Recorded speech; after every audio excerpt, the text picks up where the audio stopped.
ட்ரெண்டுன்ற ஒரு ஒரு வகைமைக்குள்ளே வந்து நம்ம திருப்பி போய் மாட்டிக்கிறோம். இப்போ கிளைமேக்ஸ் பார்க்குறப்ப நமக்கே நெஞ்சு பயங்கர பெயினாக மாறிடும். உண்மையை பேசுகிறவங்களுக்கு எதுக்கு பயம்? நம்ம உண்மையை தான் பேசுகிறோம், பொய்யை பேசுறது இல்லை இங்கேல. புரட்சி இயக்குனர் நீலம் பண்பாட்டு மையத்துடைய இயக்குனர் திரு ப. ரஞ்சித் அவர்களை மேடைக்கு அழைக்கிறோம்.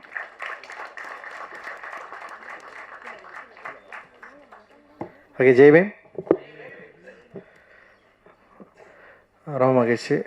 5வது ஆண்டாக உங்களை திரும்பவும் சந்திக்கிறதுல தொடர்ந்து பிகேஆர்ஓசி ஃபிலிம் ஃபெஸ்டிவல் சக்ஸஸ்ஃபுல்லாக நடந்துகிட்ருக்கிறதுக்கு நீங்களும் முக்கிய காரணம்.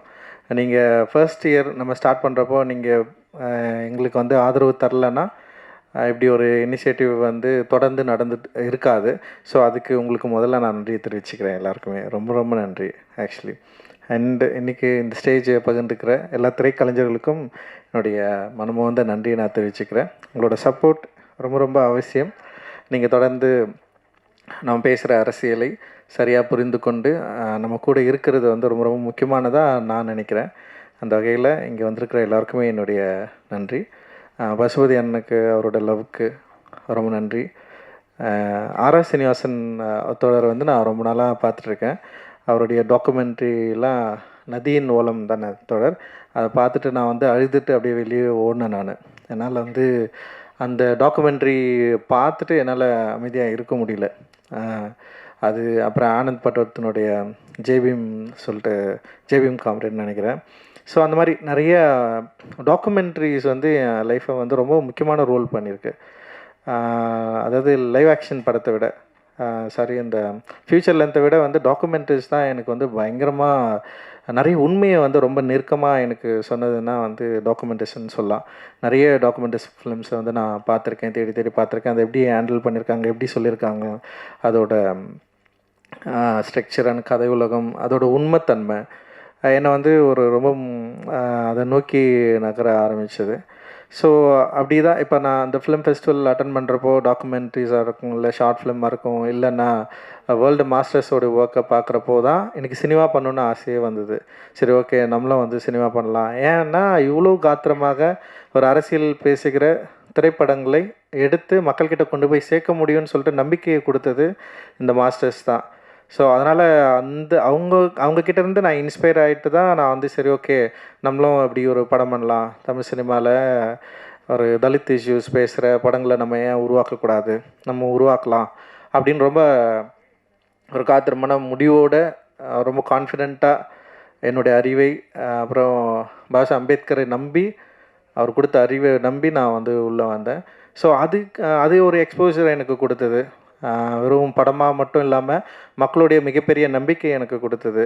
அப்புறம் ஒரு நல்ல சேல்ரி கிடைக்கிற ஒரு நல்ல டைரக்டராகவும் நான் இருந்ததுனால சரி, ஓகே, எனக்கு நான் அசிஸ்டன்ட் டைரக்டராக இருக்கிறப்போ நான் காலேஜ் ஆஃப் ஃபைன் ஆர்ட்ஸ் படிக்கிறப்போ எனக்கு சில தேவைகள் இருந்தது. இந்த ஸ்பேஸ் சம்மந்தமாக, இல்லை ஒரு ஃபிலிம் ஃபெஸ்டிவல் சம்மந்தமாக, அப்புறம் எல்லோரும் ஒன்று கூடுற இடத்துல சம்மந்தமாக ஏன் வந்து நம்ம இதை டிஸ்கஸ் பண்ணவே இல்லை, தலித் இஷ்யூ ஏன் ஓப்பனாக ஒய்டராக டிஸ்கஸ் பண்ணவே இல்லை, ஏன் வந்து திருப்பி வந்து ஒரு சின்ன சின்ன கூட்டங்கள்லேயே நம்ம வந்து டிஸ்கஸ் பண்ணிட்டுருக்கோம், ஏன் மெயின் ஸ்ட்ரீமை நோக்கி இந்த டிஸ்கஷன் நகரவே இல்லை, ஏன் வந்து தலித்தோட பிரச்சனை தலித்தது மட்டும் இல்லை, ஒரு நான் தலித்தோடதும் கூட அப்படின்றது ஏன் யாரும் நம்பலை, ஏன் அவங்க புரிஞ்சிக்கல அப்படின்றது வந்து எனக்கு ஒரு நீண்ட நாள் கவலையாகவும் ஏக்கமாகவும் இருந்தது. ஸோ அப்போது என்ன பண்ணேன்னா, ஃபஸ்ட் என்னோடய ஃப்ரெண்ட்ஸ்கிட்ட நான் வந்து பேச ஆரம்பித்தேன்.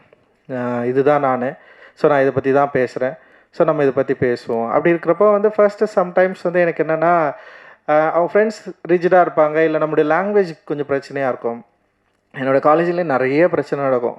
அந்த தலித் இஷ்யூ ஓப்பன் பண்ணி பேசுகிறப்போ, இல்லை பாபா அம்பேத்கரை பற்றி பேசுகிறப்போ சரியாக என்கிட்ட ஒரு நல்ல லாங்குவேஜ் இல்லை. சரி, ரொம்ப ஹார்ஷாக சம்டைம்ஸ் பேசுவேன், இல்லை ரொம்ப கஷ்டப்பட்டு பேசுவேன், இல்லைனா சம்டைம்ஸ் அழுதுருவேன். எனக்கு கரெக்டாக வந்து கன்வே பண்ண முடியாது. பட் ஆனால் காலேஜ் ஆஃப் ஃபைன் ஆர்ட்ஸ் முடிச்சுட்டு இந்த ஃபிலிம்ஸு, இந்த டாக்குமெண்ட்ரிஸ் இதெல்லாம் படித்து பார்த்து அப்புறம் நிறைய நான் ஃபிக்ஷன்ஸ் நிறைய வாசிப்பேன். ஃபிக்ஷனை விட ஃபிக்ஷன்னா நாவல்ஸ் இந்த மாதிரி எனக்கு பிடிக்கும். பட் ஆனால் நான் ஃபிக்ஷன்ஸு ரியல் லைஃப் இன்சிடென்ட்ஸ் நிறைய நடந்திருக்குல்ல, இதெல்லாம் என்னை வந்து பயங்கரமாக நான் படித்து அதில் இன்ஸ்பயர் ஆகிட்டேன். சரி, இதை வந்து நம்ம எந்த லாங்குவேஜில் பேசலாம், எப்படி ஒரு மொழியை கண்டுபிடிக்கலாம் அப்படின்னு யோசித்து, ஆனால் ஒரு கம்ப்ளீட் ஆர்ட் ஹவுஸ் டிரெக்டராக தான் ஆகணும்னு ஆசைப்பட்டேன் ஃபர்ஸ்ட்டு. நான் என்னுடைய லைஃப்பில் நான் பார்த்த நான் நினைக்கிற கதைகள் அப்படி தான் இருக்கணும்னு நான் நினச்சேன். பட் ஆனால் ஆர்ட் மூவிக்கும் ஜனரஞ்சகமான இருக்கிற மக்களுக்குமான நெருக்கத்தை யோசிக்கிறப்போ நிறைய டிட்டாச்மெண்ட் இருந்ததை என்னால், நிறைய இடைவெளி இருந்ததை என்னால் உணர முடிஞ்சது. ஏன்னா என் அப்பா அம்மாவை பற்றி நான் யோசிச்சிருக்கேன், என் அண்ணனை யோசிச்சிருக்கேன், என் தெருவில் இருக்கிறவங்கள யோசிச்சிருக்கேன். ஸோ அவங்கக்கிட்டே என்னுடைய படங்கள் போகணும் அப்படின்னு யோசிக்கிறப்போ, இல்லை என்னோடய தெருவாக இருக்கட்டும், என்னுடைய ஊர் மக்களாக இருக்கட்டும், ஸோ இவங்களும் என்னுடைய படங்களை பார்க்கணும், பேசணும், டிஸ்கஸ் பண்ணணும்னு நினைக்கிறப்போ நான் என்ன யோசிச்சேன்னா, சரி ஓகே என்னுடைய மொழியில் கொஞ்சம் சமரசம் செய்ய ட்ரை பண்ணேன். பட் ஆனால் என்னுடைய கொள்கையில் சமரசம் செய்ய வேணாம், நான் என்ன பாலிடிக்ஸ் பேசுகிறனோ அதை வந்து தீவிரமாக பேசணும், ஆனால் மொழியில் கொஞ்சம் சமரசம் செஞ்சுக்கலான்னு சொல்லிட்டு ஒரு அந்த மொழி கூட எப்படின்னா ஒரு ஒரு என்டர்டெயின் வேல்யூ உள்ள ஒரு என்கேஜாக இருக்கணும், அவ்வளோதான் நான் வந்து யோசிச்சது. ஒரு ரெகுலர் சினிமாவுக்கான ஒரு பேட்டர்ன்லேயும் இருக்கக்கூடாது அப்படின்னு நான் ட்ரை பண்ணேன். அட்டகத்தி அப்படி தான் நான் ட்ரை பண்ணேன். அது சக்ஸஸ் ஆச்சு. அண்ட் அது ஒரு பெரிய வாயிலை எனக்கு திறந்து விட்டது. அப்புறம் மெட்ராஸ் ஒரு பெரிய பேசுபொருளாக ஆனது. அது எனக்கு பல வாய்ப்புகளை கொடுத்தது. ஸோ இப்படி இருக்கிறப்போ எனக்கு என்னென்னா, எப்போவுமே பாபா அம்பேத்கர் சொன்னதான், நீ வந்து நீ பெற்ற கல்வியின் பயனை நீ உன்னுடைய சமூகத்துக்கு திருப்பி செய்யணும்னு சொல்லிட்டு அவருடைய முக்கியமான கோட் இருக்குது. அது வந்து எனக்கு ரொம்ப இன்ஸ்பைரிங்கானது. ஸோ அப்போ எனக்கு கிடைச்ச இல்லை எனக்கு கிடைத்த சில விஷயங்களை நான் மக்கள்கிட்டே ஷேர் பண்ணிக்கணும்னு நினைக்கிறேன். அப்புறம் என் கூட இருக்கிறவங்களுக்கும் நான் ஷேர் பண்ணிக்கணும்னு நினச்சேன் நான். ஸோ அந்த ஷேரிங் தான். ஸோ இப்படி ஒரு ஸ்பேஸை க்ரியேட் பண்ணோம், நீலம் பண்பாட்டு மையம்னு உருவாக்கணும், கூகைன்னு சொல்லிட்டு ஒரு மூமெண்ட்டை உருவாக்கி, அப்போ ஃபிலிம் லவர்ஸ்க்கு வந்து, இல்லை ஃபிலிம்ஸ் கற்றுக்கிறவங்களுக்கு, இல்லை ஒரு சோஷியல் ரெலவெண்ட்டாக இருக்கிறவங்களுக்கு ஒரு ஸ்பேஸை க்ரியேட் பண்ணி அதை டிஸ்கஸ் பண்ணணும். ஸோ இந்த மாதிரியான சில முடிவுகளை எடுத்து அது என்னால் வந்து சக்ஸஸ்ஃபுல்லாக பண்ண முடிஞ்சது. நான் பண்ணுறதோடு சேர்த்து இதுக்கு ஆர்வலர்களும் நிறைய பேர் இருந்தாங்க. ஸோ இதோட நம்மளோட சேர்ந்து இயங்குறதுக்கும் நிறைய யங்ஸ்டர்ஸ் நிறைய பேர் உள்ளே வந்தாங்க. அண்டு பெரிய ஒரு மூமெண்ட்டாக மாறுச்சு. ஸோ அந்த மூமெண்ட்டு மாறினதுக்கப்புறம் நான் என்ன யோசிச்சேன்னா, சரி இதை இப்படியே விட்டுறக்கூடாது, இது இன்னும் நிறைய பேர் உள்ளே கொண்டு வரணும், இன்னும் நிறைய பேசணும், இன்னும் இது ஒரு பெரிய விசாலமான ஒரு ஸ்பேஸாக மாற்றணும் அப்படின்னு தொடர்ந்து யோசிச்சதன் பயனாக தான் இந்த வானம் ஃபெஸ்டிவல். பாபா அம்பேத்கருடைய பிறந்தநாள் அண்ட் ஜோதிரா புலே அவருடைய பிறந்தநாளை முன்னிட்டு தலித் ஹிஸ்ட்ரி மந்த்தை நம்ம வந்து கொண்டாடலாம் அப்படின்னு யோசிக்கிறப்போ, அப்போ ஆர்ட் ஸ்பேஸ் குறிப்பாக கலை இலக்கிய வடிவங்களை நான் வந்து தேர்ந்தெடுத்து இது சம்மந்தமாக பல நிகழ்வுகளை நடத்தலாம், இதில் இருக்கிற ஆர்டிஸ்ட் எல்லாரையும் ஒருங்கிணைக்கலாம்.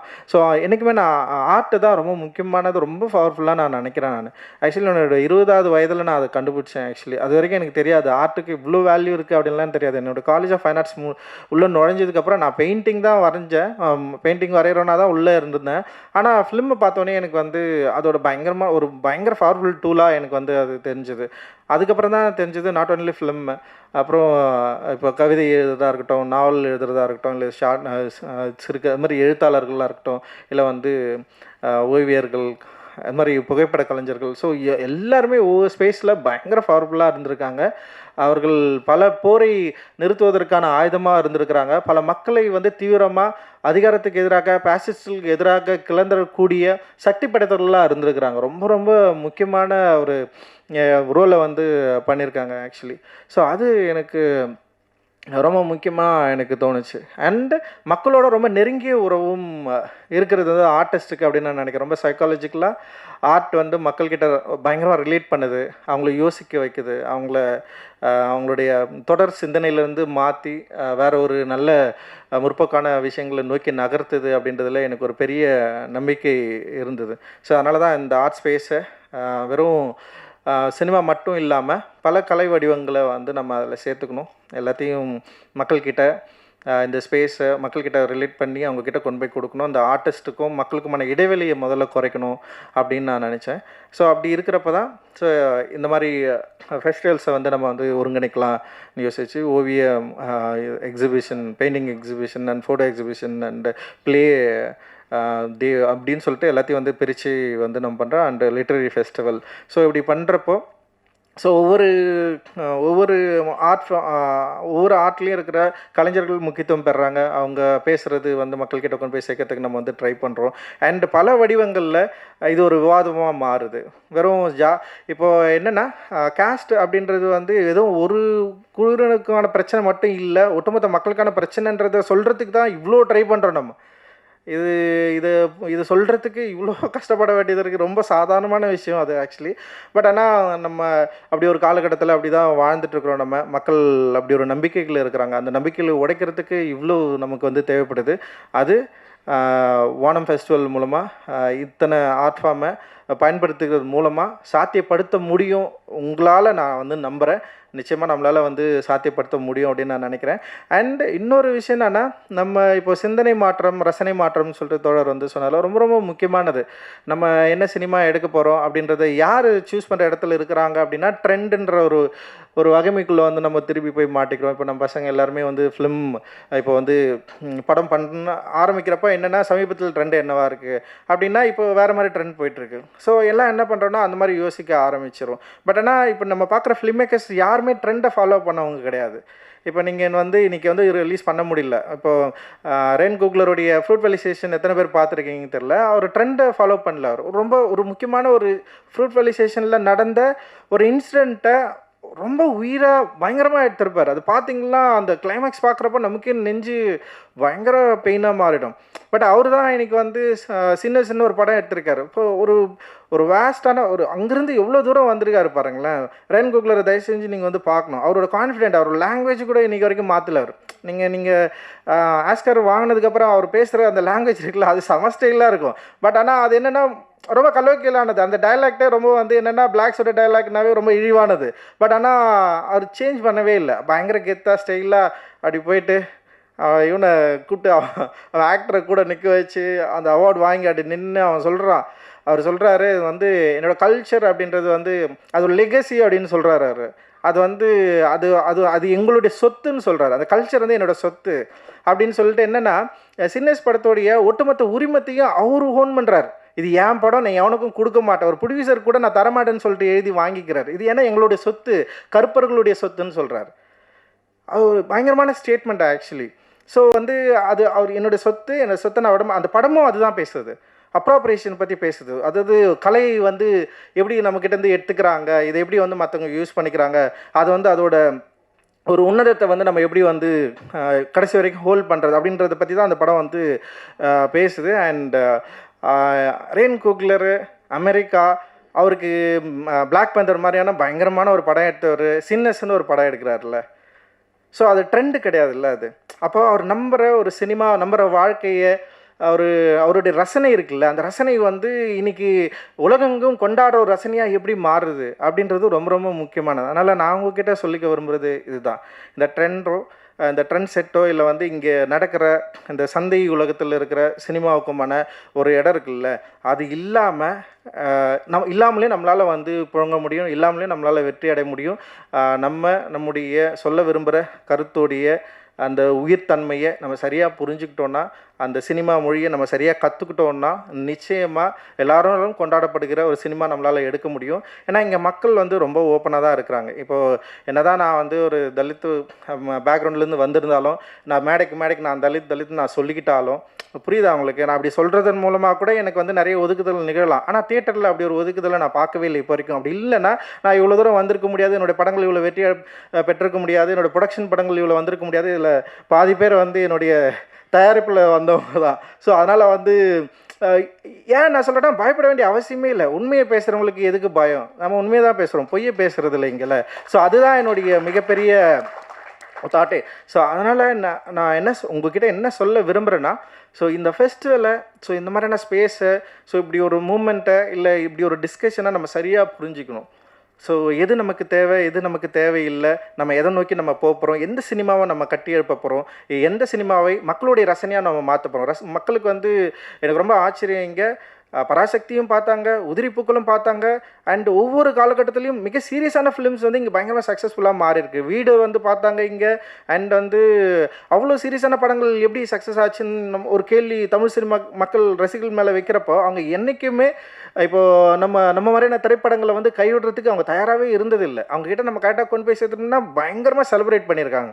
ஆனால் தமிழ் சினிமா ரசிகர்கள் மற்ற சினிமா ரசிகர்களோட ரொம்ப ரொம்ப ஒரு முக்கியமானவர்களாக இருக்கிறாங்க அப்படின்னு நான் நம்புகிறேன். அதனால் அந்த நம்பிக்கையோடு இந்த ஃபெஸ்டிவல்ஸ் உருவாக்குற இந்த எண்ணத்தையும் அந்த சிந்தனையும் நீங்கள் சரியாக புரிஞ்சுக்கிட்டீங்கன்னா, உண்மையிலேயே மக்களுக்கு நம்பிக்கை, அதாவது நம்பிக்கை ஏற்படுத்துகிற ஒரு ஒரு ஒரு சிந்தனை மாற்றத்தை, ஒரு பெரிய ரசனையை, ஒரு சினிமா சார்ந்து திரை திரை சார்ந்து இல்லை வந்து இங்கே ஒட்டுமொத்தமாக ஒரு ஆர்ட் ஸ்பேஸ் சார்ந்து நம்மளால் உருவாக்க முடியும் அப்படின்ற எண்ணத்தை உருவாக்க வேண்டிதான் இந்த கூகை திரைப்பட இயக்கம் அண்ட் நீலம் கல்ச்சர் சென்டர் இணைந்து உருவாக்குற இந்த ஃபெஸ்டிவல் பிகே ரோசியோட ஃபிலிம் ஃபெஸ்டிவலுடைய நோக்கம் அப்படின்னு நான் உங்ககிட்ட நான் சொல்லிக்க விரும்புகிறேன்.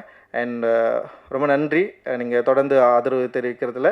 அண்ட் அசீஸ் ஃப்ரேம்ஜி அப்படின்ற ஒரு நிறுவனம் வந்து எங்களோட சேர்ந்து இந்த நிகழ்வை எங்களுக்கு பண்ணுறதுக்காக ஒத்துழைச்சிருக்கிறாங்க. அவங்களுக்கு இந்த நேரத்தில் நான் நன்றி தெரிவிச்சுக்கிறேன்.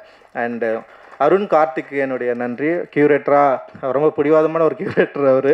ஆக்சுவலி நான் கூட ஏதாவது சில படங்கள்லாம் போடலான்னு சொன்னால் கூட இல்லை நம்ம இந்த ஸ்பேஸை இப்படியே கட்டி எழுப்பணும்னு விரும்புகிறாரு. ஏன்னா தமிழ் சூழலில் இப்போ காஞ்சனி மாதிரியான திரைப்பட இயக்கங்கள் ரொம்ப சீரியஸான ஃபிலிம்ஸை வந்து நிறைய ஸ்க்ரீன் பண்ணியிருக்காங்க. ரொம்ப அற்புதமான ஒரு ஃபெஸ்டிவல்ஸை க்ரியேட் பண்ணியிருக்காங்க. ஆனால் பாப்புலராக இங்கே தமிழ் சினிமாவில் வந்து தமிழ் மூமெண்ட்டில் ஒரு நல்ல ஃபிலிம் ஃபெஸ்டிவல் இல்லை அப்படின்றது நமக்கு எல்லாருக்குமே தெரியும். ஏன்னா இங்கே வந்து வேறு சில ஃபிலிம் ஃபெஸ்டிவலும் நடக்குது. அந்த ஃபிலிம் ஃபெஸ்டிவலுடைய தரங்களும் இல்லை ஃபிலிமும் இல்லை அதில் நடக்கிற அரசியல் குளறுபடிகளும் நம்ம தொடர்ந்து பார்த்துட்டு தான் இருக்கிறோம். அந்த வகையில் நான் என்ன நினைக்கிறேன்னா, இன்னும் ஆரோக்கியமான நல்ல விவாதத்தை உண்டு பண்ணக்கூடிய மிக முக்கியமான திரைப்படங்கள், நல்ல திரைப்படங்களை ஒளிபரப்பக்கூடிய ஒரு நல்ல ஃபெஸ்டிவலாக இன்டர்நேஷ்னல் லெவலில் இந்த பிகே ரோசி ஃபிலிம் ஃபெஸ்டிவலை வளர்த்து எடுக்கணும் அப்படின்றது தான் என்னுடைய விருப்பம், நம்மளுடைய விருப்பமாக அது இருக்கணும் அப்படின்னு நான் நினைக்கிறேன். டெஃபினட்டாக வரும் காலங்களில் நிச்சயமாக அப்படி மாறும். ஸோ அதனால தான் இந்த வருடம் நாங்கள் என்ன பண்ணுறோன்னா அவார்ட் தரலான்னு சொல்லிட்டு நாங்கள் வந்து ட்ரை பண்ணுறோம். பெஸ்ட்டு ஃபியூச்சர் ஃபிலிமுக்கும் அப்புறம் வந்து பெஸ்ட்டு டாக்குமெண்ட்ரிக்கும் அப்புறம் ஷார்ட் ஃபிலிமுக்கும் வந்து நம்ம வந்து அவார்ட் தரலாம், திரைக்கலைஞர்களை வந்து ஊக்குவிக்கலாம் அப்படின்னு சொல்லிட்டு ஃபர்ஸ்ட் டைமாக வந்து இதை வந்து நாங்கள் ஸ்டார்ட் பண்ணுறோம். அண்ட் இன்னும் இது நிறைய விரிவடையணும், நிறைய தளங்களில் நிறைய கலைஞர்களுக்கு வந்து அவார்ட் தரணும், அண்டு நிறைய படங்கள் வரணும். இது ஒரு பெரிய ஒரு கொண்டாட்டமாக மாறணும் அப்படின்றது தான் எங்களுடைய விருப்பம். இந்த நிகழ்வுக்கு வந்த எல்லோருக்கும் என்னுடைய நன்றிகள். அண்டு இந்த நிகழ்வை எங்களோடு சேர்ந்து ஒத்துழைச்சி பண்ணுற நீலம் மற்றும் கூகை அனைத்து தோழர்களுக்கும் என்னுடைய நன்றியை நான் தெரிவிச்சுக்கிறேன். அண்டு பத்திரிகையாளர்களுக்கும் மற்றும் உடன் ஒத்துழைக்கிற அனைத்து நபர்களுக்கும் என்னுடைய நன்றி. ஜெய் பீம்.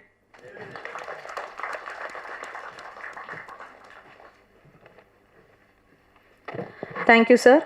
அடுத்தபடியாக இந்த வருட பிகே ரோசி திரைப்பட விழா புத்தகத்தை இயக்குனர் ப. ரஞ்சித் வெளியிட நடிகர் பசுபதி மற்றும் மேடையில் உள்ள அனைவரும் பெற்றுக்கொள்வார்.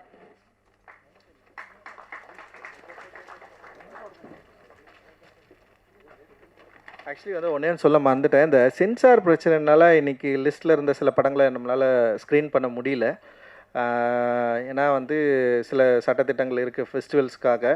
ஸோ நம்ம என்ன பண்ணலான்னா அதை பர்மிஷன் வாங்கலான்னு சொல்லிட்டு நம்ம ட்ரை பண்ணோம். பட் ஆனால் சில இஷ்யூ போயிட்டுருக்கு. டெஃபினட்டாக நாளைக்குள்ளே அதை சரி பண்ணுற முடியும்னு நான் நினைக்கிறேன். அதனால் லிஸ்ட்டில் இருக்கிற படங்கள் மேக்ஸிமம் அதாவது ஒளிபரப்பு பண்ண ட்ரை பண்ணுறோம்.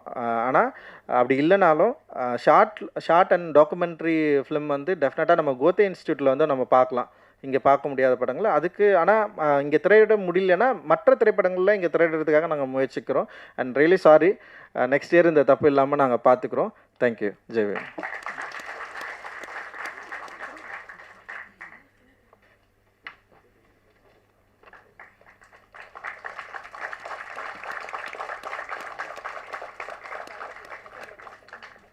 அடுத்தபடியாக நடிகர் பசுபதி அவர்களை சிறப்பு செய்ய இயக்குனர் ப. ரஞ்சித் அவர்களை அழைக்கிறோம்.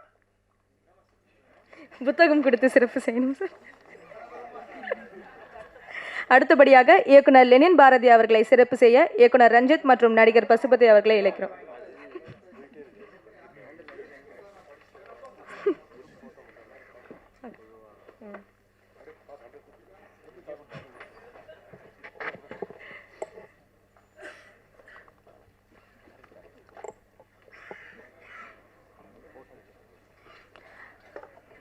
Thank you so much. எல்லாரும்